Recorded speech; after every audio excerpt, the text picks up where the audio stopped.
Brian May. To millions of us, he's the soft-spoken gentleman of rock. He's the astrophysicist who built his own legendary guitar, the Red Special, with his dad because he couldn't afford a Fender. This is the man who architected some of music's most complex and timeless compositions. With Queen, he created musical masterpieces, layering guitar harmonies that sounded like an entire orchestra and crafting solos as memorable as any lead vocal. He's known for his thoughtful interviews, his quiet intelligence, and a public persona as a kind, humble, and completely respectable figure in an industry that isn't always known for those things. For decades, he's been the quiet genius, behind one of the greatest rock bands of all time. But behind that scholarly and gentle demeanor, a shocking story has started making the rounds. A story that suggests a totally different side to Brian May. It's a story of a calculating mind that supposedly kept a detailed list of every guitarist he saw as a rival or an intellectual inferior. A list has surfaced online and spread like wildfire across forums and social media, claiming that at 78 years old, Brian May is finally breaking his silence. It says he's naming names, holding nothing back, and revealing the 6 music icons who made his list of most disliked artists and the shocking reasons why. This so-called hate list paints a picture of a man who saw music as a science and had zero patience for anyone who treated it like simple entertainment. It hints at artistic feuds, philosophical clashes, and deep-seated resentments. But is any of it real? Did the respectable Dr. Brian May truly harbor these feelings for some of rock's biggest legends? Today we're counting down the 6 musicians on this explosive list. For each one, we're going to investigate the claims, separate the wild rumors from the actual facts, and uncover the real story. You might be shocked by who's on the list, and even more shocked by the truth. Coming in at number 6 on this supposed hate list is a name that represents everything Queen was not: Sid Vicious of the Sex Pistols. The story goes that May's disdain for Vicious came from a deep opposition to the punk movement's anti-talent, anti-music attitude. In this version of events, Vicious was the ultimate symbol of manufactured rebellion. All shock value, no substance.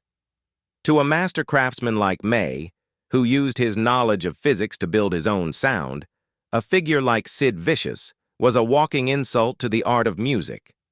The rivalry between Queen and the Sex Pistols is, of course, legendary.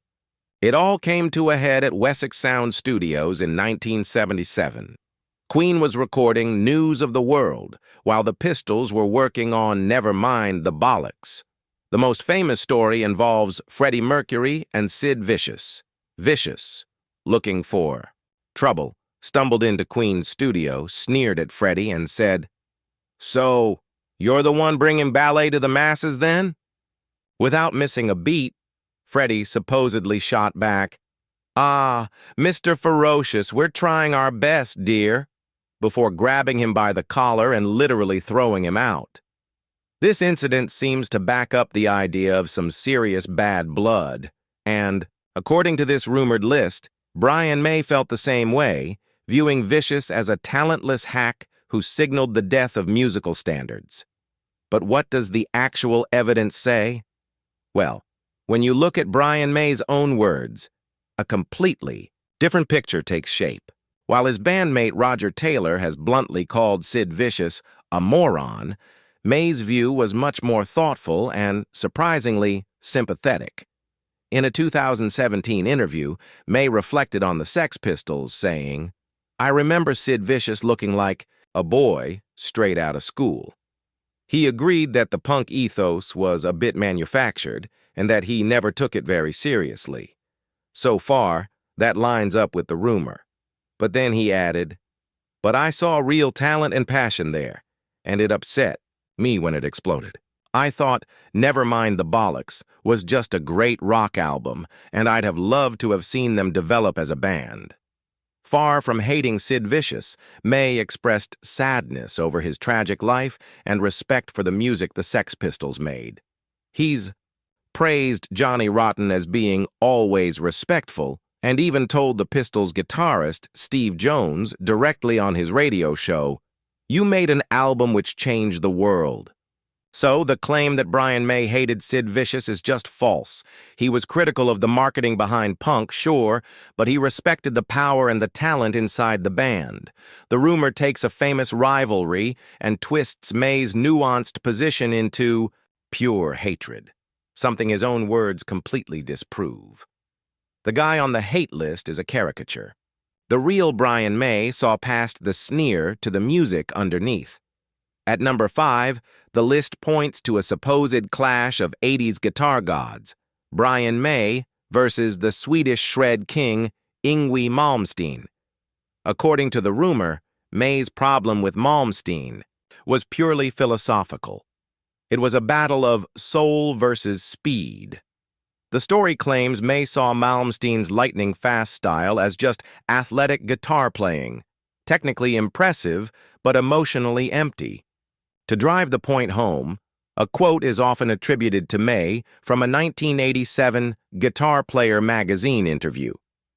"Speed without purpose is just musical masturbation." This alleged feud taps into a real debate that's been raging in the guitar world for decades: technique versus feel. The story claims that while May was carefully building orchestral harmonies for Queen's epic songs, Malmsteen was just trying to play as many notes as possible, and that this drove May crazy. It even claims that at a 1988 music convention, May refused to join a panel on the fastest guitarists, telling organizers, "I'd rather be remembered for one meaningful melody than a million meaningless scales." First off, let's talk about those quotes. There is no record anywhere of Brian May saying that musical masturbation line in Guitar Player or anywhere else. It seems to be completely made up to fit the story. That anecdote about the 1988 music convention? Also totally unsubstantiated. It only ever appears in these fabricated hate list articles. When we look at what Brian May has said about guitar playing, his philosophy is clear, but it's not delivered with any hate. May has said over and over that for him, the guitar is a voice. He told Howard Stern, "I play like I would like to sing. It's not about technique, it's about what you put into it, what you feel, and how that feeling gets across." He often praises players for their emotion over their technical skill, pointing to Kurt Cobain as a perfect example of a non-technical player who created a powerful legacy. But just because he doesn't focus on speed doesn't mean he hates players who do. In fact, May has openly admired technically amazing players. He's called Steve Vai colossal beautiful and said he listens to Nuno Bettencourt and just smiles because it's so beautiful and it's so way out of what I could ever do. That doesn't sound like jealousy or contempt. It sounds like genuine appreciation. The rumor about Yngwie Malmsteen appears to be a complete work of fiction. It takes May's personal philosophy, that melody comes first, and twists it into a fake feud. There's no record of Brian May ever saying a negative word about Yngwie Malmsteen. The whole thing was likely invented to create drama between two legends with very different styles. At number 4 on this sensational list, we find another instrumental guitar hero, Joe Satriani. The story here is a bit more subtle. The rumor isn't that May disliked Satriani's skill, but that he had a fundamental, almost spiritual disagreement with his entire approach. The story alleges that May saw Satriani's choice to ditch vocals and lyrics as a betrayal of what pop music is all about: communication. According to these stories, May believed that instrumental rock, no matter how cool it sounded, was like talking only to other guitarists instead of connecting with everybody. The supposed evidence? Another unverified anecdote. This time, at a 1991 music conference, May is claimed to have said, "We're creating music for musicians instead of music for people." A former record executive is also quoted in these stories, claiming May saw Satriani's work as building a house without installing any doors, a beautiful structure with no way for people to get in. This paints May as a purist, a defender of the traditional song structure. In this story, Satriani represents a path that May found empty. But again, how much of this is real? It is absolutely true that Brian May is obsessed with songs. In a 2021 interview, he was asked if he'd ever make a purely instrumental album. His response was blunt. "I've always been obsessed with songs, and songs to me are about singers and about the vocals. So no, I didn't want to make an instrumental album." This confirms his core musical belief, but the viral stories take this personal philosophy and twist it into a direct attack on Joe Satriani. When asked directly about instrumental players like Satriani, May's tone is one of respect, not disgust. In that same interview, when the interviewer suggested he could make an album like Satriani, May laughed it off, saying, "Maybe I should. I don't have the dazzling technical expertise of a Satriani or a Steve Vai." This is not how you talk about someone you hold in contempt. In another interview, he again mentioned Satriani in a list of players whose skills he admires, saying, "I'm constantly amazed when people like Joe Satriani or Steve Vai, people who can play me out of this universe, say they get excited about what I do. That means a lot to me." This shows mutual respect, the complete opposite of the philosophical disagreement the rumors claim. The story about the 1991 conference and the former record executive quote are, like the others, completely made up. They're just tools used to create a conflict that never happened. So, the verdict is clear. Brian May believes vocals are essential to his music. That's his choice. But the idea that he resents Joe Satriani for choosing a different path is false. He has only ever mentioned Satriani with respect and admiration. We're halfway through this supposed hate list, and a pretty clear pattern is emerging. These stories seem to take Brian May's real musical philosophies and twist them into personal attacks that just aren't backed up by facts. It brings up a great question. What do you value most in a guitarist? Is it the mind-bending technical skill of a shredder, the emotional depth of a melodic player, or the raw power of a punk? There's no right answer, but we want to hear what you think. Drop your opinion in the comments below. And if you're finding this as fascinating as we are, make sure you hit that subscribe button because the names are about to get even bigger. Number 3 on the alleged list is one of rock's most famously difficult frontmen, Axl Rose. This one isn't about guitar philosophy. It's about a professional collaboration that supposedly went sour. The story is centered on the notoriously long and painful recording of the Guns N' Roses album, Chinese Democracy. The rumor claims May was left deeply frustrated and angry by Axl's chaotic work habits, feeling that his time and effort were totally disrespected. The facts are that in the late 90s, Axl Rose did invite Brian May to contribute to the album. May spent a good amount of time recording guitar parts for the song Catcher in the Rye. But when the album finally came out in 2008, after more than a decade, May's contributions were gone, cut from the final mix. The viral story claims this left a bitter taste in May's mouth. It paints a picture of May, the ultimate professional, being messed around by Rose, the unpredictable hermit. The story suggests this wasn't just a creative choice, but a personal insult that landed Axl right on May's supposed list. So what really happened? Brian May has talked about it, and he did call it an odd experience. He confirmed that Axl was a recluse during the process. In an interview, May explained, "Axl was pretty much a recluse. He only rarely came down." He also confirmed that none of his work made it onto the final album, but this is where the rumor completely falls apart. The rumor says May was angry.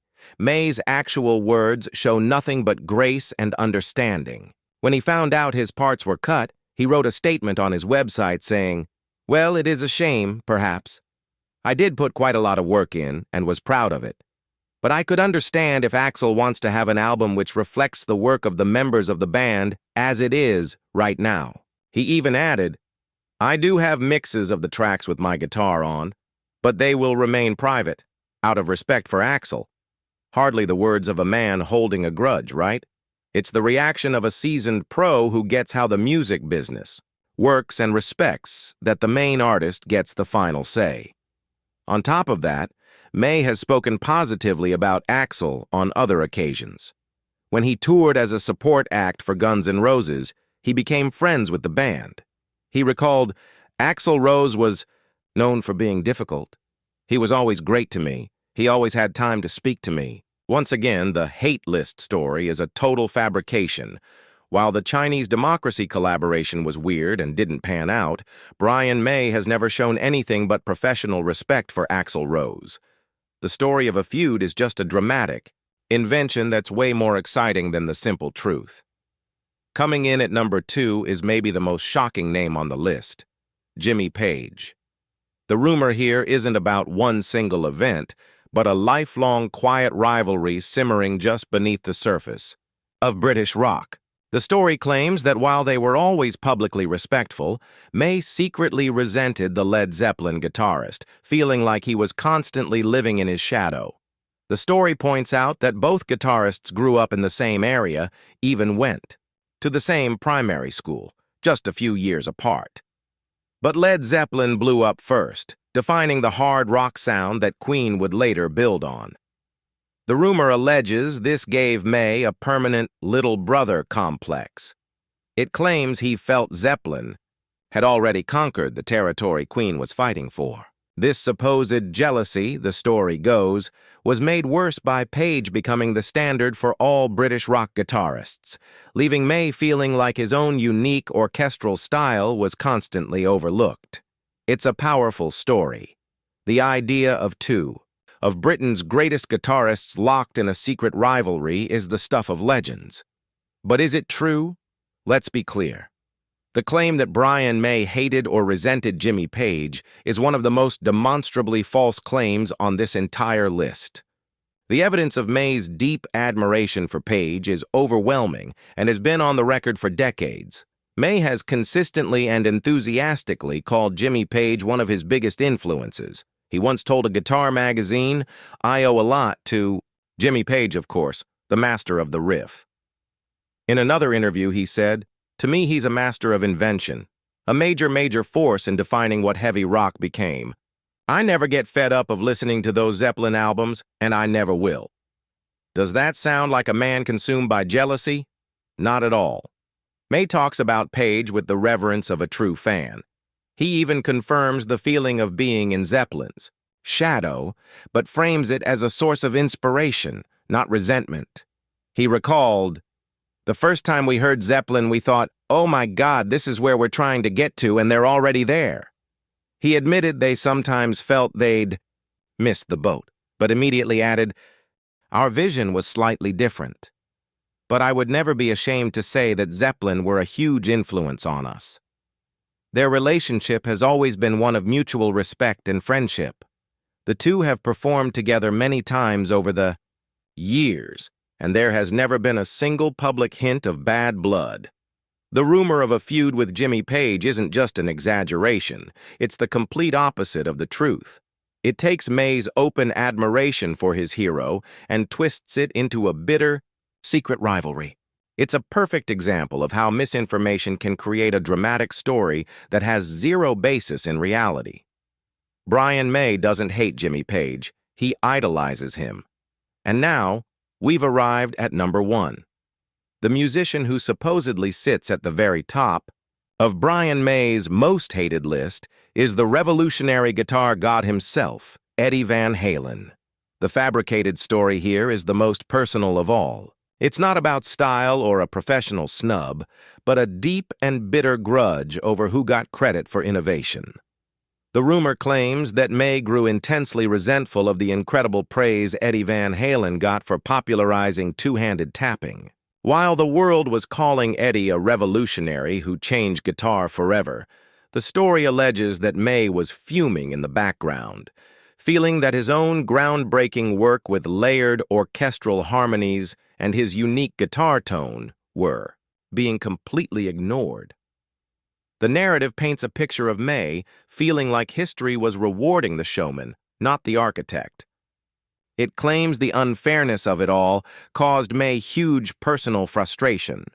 A supposed witness at a 1982 awards show is even quoted, claiming May deliberately dodged Van Halen's table and later told his manager, "He gets credit for being revolutionary, while I get called competent." This is the emotional climax of the fictional hate list. But if the rest of this list is anything to go by, the truth is probably very different. Let's just tear this one apart right now.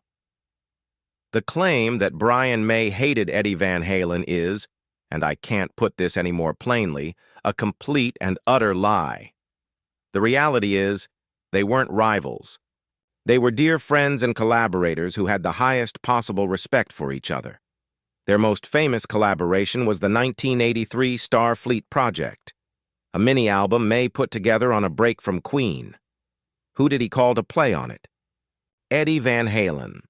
In a recent fan Q&A, May was asked who the best musician he ever worked with outside of Queen was. His answer was instant: Eddie Van Halen. May's praise for Eddie is endless and heartfelt. He said, "He was incredible. Like Jimi Hendrix, he took the guitar to a new place. He was a wonderful guy to be around, too. He just had those magic fingers." He has called Eddie incomparable, one of the pillars of electric guitar and probably the most original and dazzling rock guitarist in history. After Eddie's death in 2020, May's tribute was deeply personal. He said, "He was the greatest.